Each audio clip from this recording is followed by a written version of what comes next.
wacanoo wanaagsan dhegaystayaal ku soo dhowaada barnaamijka faaqidaadda toddobaadka oo aannu ku eegayno muranka siyaasadeed ee ka taagan maamulka galmudug waxaa gebi ahaanba istaaga wadahadalladii dowladda federaalka iyo ahlu sunna taasoo keentay in ciidamada dowladda ay la wareegaan goobo dhowr ah oo ay gacanta horay ugu hayeen maleeshiyaadka ahlu sunna sidoo kale waxaa jiray isku dhacyo labada dhinac deegaanka ku dhex maray waxaana ay taasi keentay in su'aal la iska weydiiyo waxyaabihii ay dowladda iyo ahlu sunna markii hore ay heshiiska ku ahaayeen dhismaha maamulka galmudug ma ahayn marna mid sahlan wuxuuna soo maray marxalado kala duwan haddii ay ahaan lahayd markii ugu horreysay ee la aasaasayey iyo hadda oo la doonayo in mar kale maamulkaasi lasoo dhiso mursal saney oo ka tirsan macadka heritage ee magaalada muqdisho ayaan weydiiyey bal inuu noo sharxo caqabadaha siyaasadeed ee galmudug iyo waxa saldhigga u ah ay uga duwan tahay gobollada kale ee dalka horta waxaan isleeyahay galmudug waa unique waaye marka la fiiriyo waa gobolka keliya ah ee hadda laisdhihi karo marka laga soo reebo gobollada qaarkood qabaa'ilka ugu badan soomaaliya ayaa wada degan haddana qabaa'ilka waa kala ahaayeen qabaa'ilkii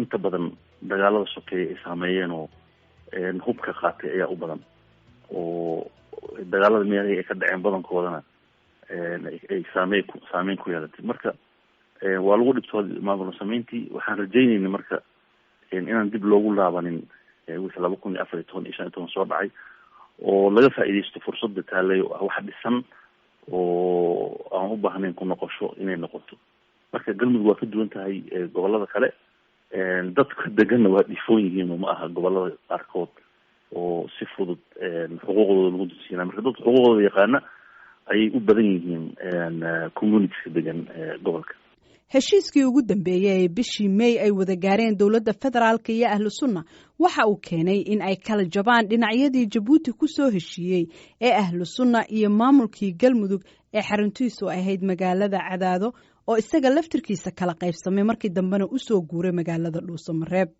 bishii May ee sanadkan ay dowladda federaalka waxay heshiis la gaartay ahlu sunna heshiiskaasi ayaa mar kale waxa uu keenay in ay kala jabaan garabyadii ku soo heshiiyey Jabuuti iyadoo madaxweynihii maamulkaasina uu iskaga baxay caasimadii Dhuusamareeb haddaba maxaa ka mid ahaa qodobadii heshiisyadii ay ahlu sunna la gashay dowladda federaalka waa kan Dr. Maxamuud Maxamed Culusow oo sharxaya muddo marka dadka waxay laga shakisanay in heshiisyada dhex maray dowladda federaalka iyo dowlad goboleedka galmudug gaar ahaan ahlu sunna dhex maray in uu jiro oo wax qoraal oo rasmiya u jiraan iyo wax inaysan jirin ugu dambeyntii muddo dhan markii adigu labada ay muxuu ahay muran iyo ay soo kala dhex galay waayo mar kastaba dowladda federaalka ayaa mar haddii ku guulaysatay inay Axmed Ducaale madaxweynihii ka takhallustay oo meeshii la ogolaa doorashadii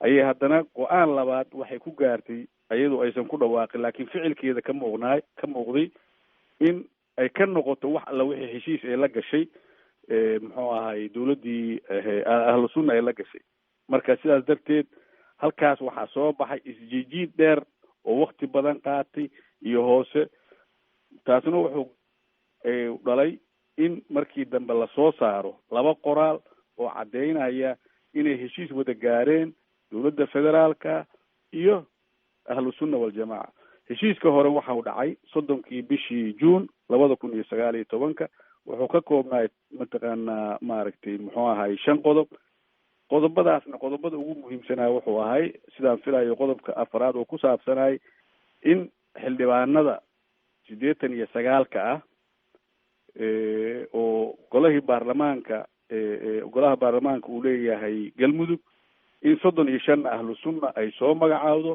35 ay soo magacaabaan mataqaanaa odayaal dhaqameedka beelaha markaas joogana inay ahaadaan 11 isla markaasna mid walbaba qoondadii haweenka loogu talagalay ay xushmeeyaan heshiiska qodobadiisa ugu weynaa intaas ay ahaayeen heshiiska ahlu sunna iyo dowladda federaalka ah wuxuu ahaa mid madmadow uu ku jira isla markaana shakiya ay ku hareereysan yihiin oo ku saabsan gunta heshiiska dowladda iyo ahlu sunna mana jirin faahfaahin weyn oo markaasi laga bixiyey. wasiirka qorsheynta iyo xiriirka caalamiga ah ee maamulka galmudug sidoo kalena ahaa xoghayihii guddigii dib u heshiisiinta ee arrimaha galmudug kana mid ahaa dadkii heshiiskani sida weyn uga shaqaynayay cabdikaafi maxamed maxamuud ayaan ugu horreyn weydiiyey bal inuu noo sharxo sidii ay ku soo bilaabatay heshiiska ay la galeen dowladda federaalka. 3 qodob ayaa saldhig u ahayd heshiiskaas oo ah in ciidamada ahlu sunna wal jamaa la qarameeyo ayna helaan xuquuqda ciidamada dowladda ay helaan inay helaan maadaama ciidamada ay muddo dheer 11 sano ay hortaagnaayeen cadowga al-shabaab ka hortaagnaayeen gobolka guud ahaan galmudug oo dhan. qodobka labaad wuxuu ahaa in caasimada lagu shaqeeyo maadaama muddo dheer ay taagneed cadaado ayaa caasimad noqonaysa oo ay fadhiisanayaan baarlamaanku fadhiisanayaan dowladda qaarna waxay ku shaqeynayaan dhuusamareeb oo saasay u kala qaybsanaanaysa. in kala qaybsankaa laga baxo caasimada lagu shaqeeyo ayuu ahaa qodobka labaad. qodobka saddexaadna wuxuu ahaa in hade waa ogeedoo galmudug labay kale ahayd, midna ay fadhisay cadaado fadhigeedu ahayd, midna maamulkan ahlusunna waljamaaca gobolada dhexe la dhihi jirayna dhuusamareeb uu ka jiray. marka qoladii qoladii cadaado ku shaqeynaysay runtii termkooda iyagu 4 sano ay shaqeynayeen. kuwii dhuusamareeb joogay oo heshiiskii jabuuti la iskula darana 1 sano oo keliya ay shaqeynaya. marka sidaa awgeed xildhibaanadii dhuusamareeb joogay ee ahlusunna waljamaaca ku abtirsanayay ee heshiiskii jabuuti kula midoobay galmudug waktigooduna ou bilow ahaa oo 1 sano keliya shaqeynaya in tixgelin gaara la siiyo oo 35 xildhibaan oo kamid a xildhibaanada galmudug yeelanaysa oo 89 loogu daro. kulligood sida loo qaybsanayo oo 54 odayaashu xulayaan ay qabiilooyinka uga soo xulayaan ayay 35 culummadu iyaguna dadka deegaanka degan kasoo xulayaan oo aan qabiilooyinku kala badsanayn. bilowgii heshiiskaasi ayaa waxa uu abuuray mugdi ku aadan in ahlu sunna ay heshiiskaasi ku bedelatay lacaga ay dowladda federaalka ah siisay, xilal heer federaal ah iyo weliba in xubno ay ku yeelato baarlamaanka soo socda ee galmudug. waxaana su-aashaasi mar kale weydiiyey cabdikaafi maxamed maxamuud wasiirka qorsheynta iyo xiriirka caalamiga ah bal inuu nooga jawaabo waxa ka jira in dowladda ay lacaga ka qaateen si heshiiskaasi ay u aqbalaan isla markaana ay uga soo go-aan madaxweynihii maamulkaasi.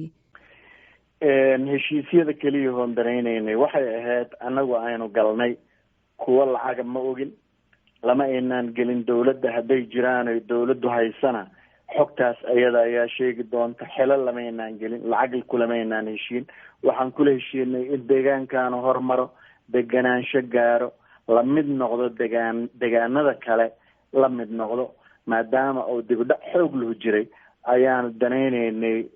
ayaynu danaynaynay in dowladda dhexe lala shaqeeyo, dowladuna la shaqeyso galmudug, waxa khilaafka ah oo jirana la dhameeyo si dadka iyo degaanku ay deganaanshana u helaan horumarna uu gaaro.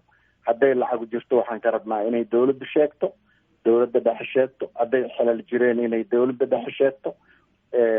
meelaha ayaanu ka maqalnaa.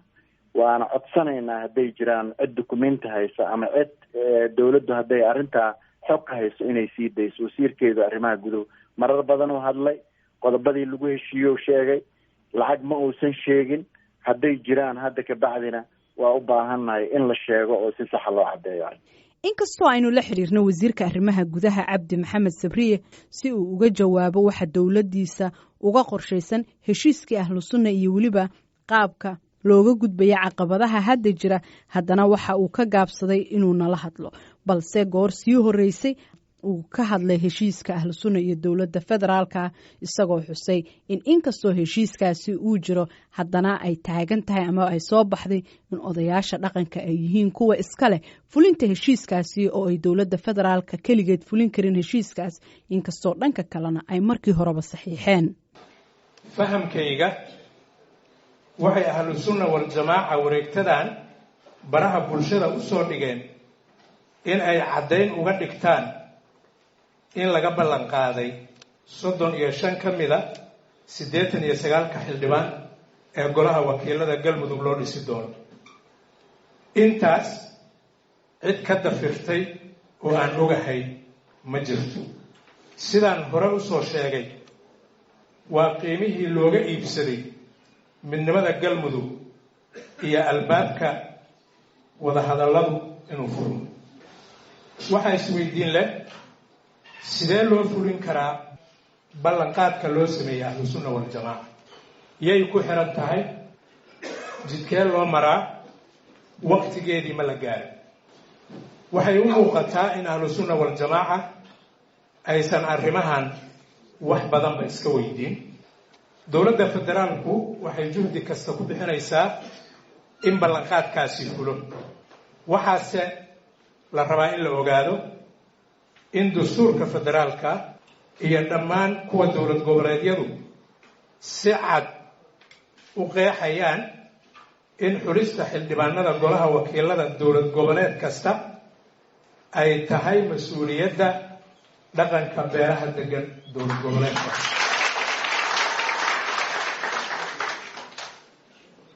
dowladda federaalku waxay garowsan tahay in cidda 35 xildhibaan ee ahlu sunna loogu tagayaa ay tahay odayaasha dhaqanka galmudug. galmudug ayaan hadda lahayn maamul shaqeeya. madaxweynihii maamulkaasina waxaa la sheegay in muddada sharciyada jiritaankiisa ay ku ekayd bishii Juulaay, inkastoo aanu imaanin maamul bedela. dhinaca kale waxaa jira maqnaanta maamulka iyo cabsida laga qabo in heshiiska xumaaday ee labada dhinac uu dhibaato kala abuuro. waa kan Kamaal Daahir Xasan Guutaale oo ka waramaya caqabadaha hadda u muuqda isaga ee ka taagan galmudug. galmudug runtii wakti badan ayay qaadatay in maamul loo sameeyo. dowladdu waxay ku qasabtay mandatekii madaxweyne xaas in oo lagu soo idleeyo 4 Juulaay oo ay ka taagneed muran uu ka taagnaa. isaguna uu lahaa mandatekeygu 2 sano ka dhiman, ayaguna ay lahaayeen mandatekaagu mandatekii madaxweyne ka horeeyay Cabdiraxmaan Xuseen Guuleed. wixii markii doodii ka dhalatay waxaa la filayay in 4 Juulaay ba madaxweyne xaas madaxweyne xilka kala wareegay in la sameyn doono, laakiin sidaas ma noqon. waxaad wada ognahay in prime ministerku uu meesha tegay madaxweyne xasan cali kheyre 25 Juun 2019. maantana waa 7 November 2019. 5 bilood iyo go-go ayay runtii sii mareysaa maamul dhisida galmudug. mana ahayn inay intaas qaadato. reer galmudug ma ahaa karaan intaas dowlad la-aan, ma ahaa karaan maamul la-aan, ma ahaa karaan adeegii bulshada, dowladnimadii, maamulkii la baahi lahaa. waxaasoo dhan runtii waxay yaran yihiin is-hortaaga ahlusunna waljamaaca iyo dowladda federaalka ka dhexeeya. iyaga ayaa madaxweyne xaas runtii go-aansaday in uusan waqtigiisa uu ku egyahay 4 Juulaay. kadibna waxaan sugaynay runtii inay isfahmaan. maalin dhaweed wasiirka arrimaha gudaha wuxuu kastay in uu la gala heshiis ahlusunna waljamaaca oo 35 xildhibaan la siiyo. guddiga maamul dhisidana laga qeybgeliyo. labadiibana runtii isagoo qirtay haddana uma ekeen nin ku camal falaya. uma jeedin guddiga farsamada wax loogu daray ahlusunna. run ahaantii xaaladdu meeshaasay mareysaa. way cakiran tahay, waxba kalama socdaan. inagu runtii ka murashaxiin ahaan meesha waa joognaa. runtii waxaan ku jirnaa vacuumka runtii inaan buuxino. faraaqi dastuuriga meesha ka dhashay oo campaignkaas at least uu noqdo wax dadka u abuuraya rajo. rajadaasna dadka hadda ay yihiin dad rajo ku noola, laakiin runtii aysan sii xamili karin intaan ka badan in uu maamul la-aan meesha ay ka jirto. mursal sani oo ka tirsan maxadka Heritage ayaa sheegay in aan la sahlan maamul u samaynta galmudug oo loo qaato arrin u baahan taxadar gaar ah. waxaan isleenahay horta anaga Heritage maxadka Heritage waxaan kasoo saarnay daraasad arrinta galmudug oo cadaynaysa muhiimadda ay u leedahay ummadda Soomaaliyeed inay wax ka ogaadaan. marka waxaan ku talinay daraasadaas in si fiican loo akriyo. waxaana ku talinay in arrinta galmudug oo u eg arrimaha maamul dhisida Soomaaliya tii ugu adkeed inay tahay in dib loo fiiriyo oo lagu noqdo taariikhda ay soo martay. marka waxaan isleenahay horta galmudug iyaan la yarsan. processkan hadda oo maamulka dib loogu dhisaayo wuxuu soo bilowday bishii May. 6 bilaa kasoo wareegatay hadda. waxaana muuqata maalin ka dambeysay in ay kasii xumaanaysa arrinta mooga inaysan kasoo reynaynin. saa sheegtayna dawladda iyo heshiiskii ay galeen ahlu sunna waxaan isleeyahay waxbaa laga fuliyey oo saraakiishii qarameynteedii waxbaa laga qabtay, laakiin haddii wasiirka uu qirtay in ballantii ay la galeen wasiirka arrimaha gudaha ay uga baxeen ahlu sunna, aada ayay arrintaas welal u leedahay. waxaan isleenahay marka si xal loo gaaro, waa su-aasha haddaan usoo noqdo, in wixii lagu heshiiyey la fuliyo. saamilayda siyaasadeed ahlu sunna keliya mahane in laga talageliyo maamul sameynta galmudug ayaan isleenahay.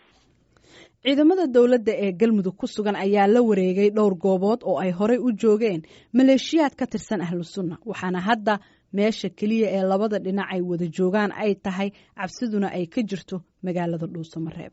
cabdikaafi maxamed maxamuud, wasiirka qorsheynta galmudug, udub dhexaadna uu ahaa heshiiskii dowladda iyo galmudug, ayaa ka waramaya sida ay hadda tahay xaaladda galmudug iyo waxa la filan karo.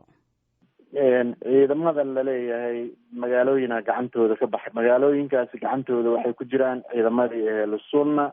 haddii dagaal dhacana malayn maayo in culummadii ay la joogeen iyo dadkoodii inay kusoo noqonayaan. xaaraanay ka tahay, dadkaasina sidaa uma dhaqmaan. waa culumo, waa dad kasoo horjeeda, caqiidadooduna tahay inay shabaab mar kasta ka hor yimaadaan. cid kasta oo ay gacantooda galaanna waxaan hubnaa si qaldan loo isticmaali doonin. hadda baryahana waxaan aada iyo aad u arkaynay inay rabaan inay dagaal ka galaan dhuusamareeb, sidii guricmeel iyo matabaanba ay yeeleen oo kale dhuusamareebna ay uga galaan. baryahan sidaad ogtahayba magaalada roob ayaa kaa gooyey, xaafadaheeda laysuma gooshi karo. difaaca keliya jiraayo wakaa, laakiin ayagu wax ay reebanayaan ma jirto. balse waxaa taa ku diidan xildhibaan cabdikariin macalin axmed oo ah mudane ka tirsan baarlamaanka federaalka kana soo jeeda deegaanka, oo qaba in galmudug aysan jiri doonin wax gacanka hadal ah oo ka dhici doona, isagoo sidoo kalena xusay in soomaalidu ay tahay mid wax ku qaybsata qaab qabiil oo aanan koox gaara loo ogolaan karin soo xulusta xubnaha baarlamaanka. ilaa horta heshiiska waxa weyaan waxna waa wax ahlu sunna iyo dawladda ku koobnaan kara, waxna waa wax dadka deegaanka ah galmudug wada degan wada khuseeya. xildhibaanada iyo qaabka loo soo xulayo iyo qaabkay ku imaanayaan iyo meelaha ay ka imaanayaan iyo dadka ka imaanaya, weli hal qof iyo hal cod wadanku ma gaarin, doorasho looma dareerayo. wixii waa qaab beeleed, beel wax ku salaysanna dadkii waxaad moodaa inaysan qabuul jirin ama ogolaansho uusan jirin inay ogolaadaan in cid kalean iyaga ahayn ay wax usoo qorto. marka yaraha dhinacaas waa laga yaabaa in dawladda si isu tusinaysay inay xalka dhinac ka gaari karto ama si loo gaari karay, ama ay ku imaan kartay inay ahlu sunna qayb kasoo xesho. anigu ilaa hadda dawladda federaalkana kama hayo inay heshiiska noocaasa ee 35 xildhibaan meelaha waraaqaha qaar aan ku arko ku qoran iyadoo lagu cadeynayo la isla talinayo, weli ma aanan arkin. weliba dee mararka qaar 20 June ayaan arkayay oo documentska ku qornayd meelaha la waday. exactly ayagaa la weydiin doonaa dawladda federaalka iyo ahlu sunna xaqiijin kara in heshiiska noocaasa isla xafiiska qaadisanayo shaqada sida wasaaradda arrimaha gudaha la weydiin karaa in heshiiska noocaasa la gaaray in kale. laakiin halka mid la ogyahay waxa weeyaan dadka Soomaaliyeed inay dawla yihiin, beel kastana halkan magaalada dhuusamareeb ay ku wada shirar wadajira ku yeesheen 12 beeleed aragtiyada kusoo cabireen. dadka gaarka ee dhuusamareeb sii deganaayagooda way sheegeen. mar walba waxaa muuqanaysa inay jirto is-ogolaansho la-aan oo xagga xulista in wax la isu qolo. xildhibaanadii markaa de sidii systemkan ay kusoo dhismay ama markii hore galmudug lagu soo aasaasay oo ahayd codolbaaba iyada waxay inay keensato, taasaad moodaa weli inay ku taagan yihiin dadkii. marka ma filayo dawladda federaalka keligeed inay faramaroojin karto. galmudug waxa ay tan iyo sanadkii 2014 la daalaadhacaysa siyaasado iska soo horjeeda, iyadoo heshiisyada iyo xal raadintuna ay joogtaba u noqdeen. mursal sane oo ka tirsan maxadka heritage ayaa ka waramaya sida ay u adkaan karto in laga adkaado afkaaraha ahlu sunna ee gobolka ka jira marka la eego taariikhda dunida. midda labaadna ahlu sunna waa dad aaminsan ideology. umalayn maayo inay si degdeg ah ku dhamaan doon. waxaan isla ayagay u dambeyn doontaa talada, si kastoo hadda meeshaas xoog looga qaato. hadda ugub ama aha taariikhda caalamka marka la fiiriyo koox mabaadi aaminsan oo aanan ahayn kooxaan hadda oo xagjirka oo nabaddiidka aan ahayn oo nabad rabo oo wadahadal rabo oo heshiis galaya oo taagan oo hubaysan haddana waa adag tahay si looga adkaado baa laga saari kara dhuusamareeb laakiin waxaan hubaa madaxweynaha loo dooran doono galmudug inay caqabaad badan soo wajihi doonaan waa laga yaabaa in laga adkaada maanta laakiin kuma maqnaan doonaan sida meelaha qaarkood ka dhacday marka galmudug sideeda ma fududa ahlu sunnana ma fududa waxaan isleeyahay marka sida keliya oo ay galmudug ku guuleysan karto ahlu sunna keliya ma aha dadka kuleh maaragtay talada kuleh dadka talada kulaha in laga wada talageliyo ay talada noqoto tala loo dhan yahay dawladda waxa keliya looga baahan yahay waxaa waaye dadkaas inay ufudayso inay doorasho ka dhacdo hadday fudayso doorasho inay ka dhacdo meeshaas 2015 iyadoo lagu kala arduwanya mucaaradka iyo dawladdiiba ay ku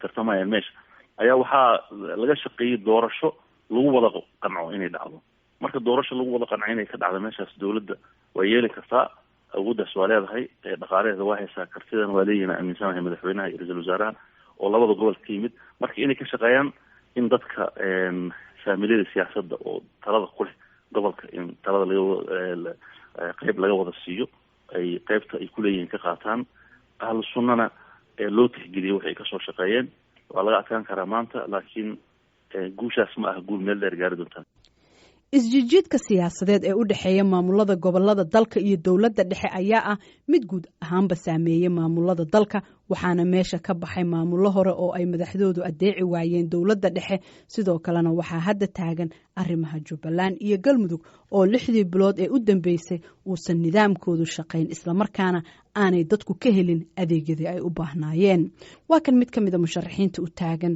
madaxtinimada galmudug Kamaal Guutaale oo ka waramaya galmudugta ay shacabku filayaan iyo caqabadaha iman kara haddii aan wada hadal wax lagu dhamayn anigu shakhsiyan waxaan qabaa dhowr jeer ayay dhacday in ballamo ama heshiisyo hore ahlu sunna looga baxay islaysyiri waa laga maarmaa laakiin intiiba waxay nagu soo baxday gadaal ayay nooga soo baxday 2010 heshiis baa lala galay 2013 heshiis baa lala galay 2015 heshiisyo kale oo gooni-gooniha la isku dayay hadda mid kale sidoo kale la isku dayay intiiba waa looga baxay ayaguna way jireen intaas marka waxaan qabaa dawladdu runtii meel fiican wax soo gaarsiisay raggaas waxay kula heshiisay yani hadday heshiis kale heshiiskii hore ku bedeli karto haddii ay wixii ay kula heshiisay sii karto hadday wixii kale si kale ula heshii karto ayadaa taqaano laakiin waxaa roon in runtii wixii lagu heshiiyey hal mar ay dhaafto galmudugta cusubna ee arrintaas aysan noqon wax kora oo hadhow xaggas loo xawilin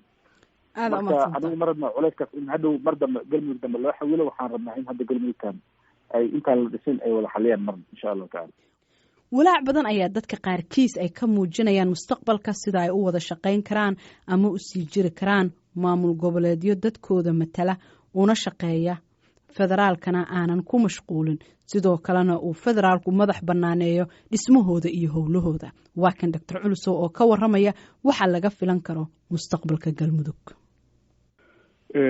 runtii hadda sida iga muuqata markaad fiirisid dhaqanka oo hadda ayo waayo aragnimada hadda laga soo qaatay dowladda federaalka ama ay kula dhaqantay Hirshabeelle Koonfur Galbeed Jubbaland iyo hadda Puntland wixii ka dhacay shalay la arko waxay u muuqataa waxa weeye in aad u malaynayso arrintaas inay u socoto iska hor imaad iyo maaragtay muxuu ahay colaad meesha ka aloosanta iyo inaysan wax nabada iyo wadahadala iyo sharciya iyo heshiisa inaan mataqaana aysan ka muuqan halista hadda muuqataana runtii inay u tahay dadka deegaanka dhibaato iyo dagaal dushooda in lagu dagaalamo inay hadda u horseedayso hawshaasna dawladdu hadda inay u tabaabushaystaa umalaynta ama ciidamada faraha badan ay ku abuurtay oo weliba ahay ciidamadii loo tababaray maaragtay muxuu ahay inay la dagaalamaan shabaab iyo wax kale in maanta intaas ay kusoo mataqaanaa maaragtay kusoo gurtay ama usoo rartay meesha la yidhaahdo dhuusamareeb ee keentay haddee ahlu sunna inkastoo qaybsantana iyada laftigeeduna hadda uun ay dhici karto haddaan la helinin muxuu ahay wax caqli celina iyo wax soo dhexgala iyo dad hogaamin iyo mas-uuliyadda saara halistu inay uun u tahay in meeshaasu burbur kale iyo dhiig daata iyo dad mataqaanaa maaragtay muxuu ahay waxgaaraan. ugu dambeyntiina waxaan xalka is-horfadhigan weydiiyey wasiirka qorsheynta iyo xiriirka caalamiga ee galmudug cabdikaafi maxamed maxamuud waxa uuna u arkaa xalka. ugu dambeyntiina waxaan xalka is-horfadhigan weydiiyey wasiirka qorsheynta iyo xiriirka caalamiga ee galmudug cabdikaafi maxamed maxamuud. waxaan xal u aragnaa in heshiiskii la gaaray sidii uu ahaa loo fuliyo, qodobadii 3 ahaa oo muhiimka u ahaa heshiiskaas in la fuliyo, la isla fadhiisto, halkii ay wax ka xumaadeen laga bedelo, halkii ay ahaayeen iyo sidii loo heshiiyey lagu soo noqdo. annagu mar walba waxaan danaynaynaa heshiiskaan danaynayna, mar walba cid aan dagaalkeeda rabno oo aan rabno inaan Soomaaliya ka xoreyno waxaa ka jirta nimanka cadowga ah oo nabadiidka ayaa jirta. wiilasha Soomaaliyeed ee ciidamada Soomaaliyeed meel kasta laga keenay dagaalkooda ma rabno. dawladda iyo dawladda galmudug inay isku dhacaan ma rabno.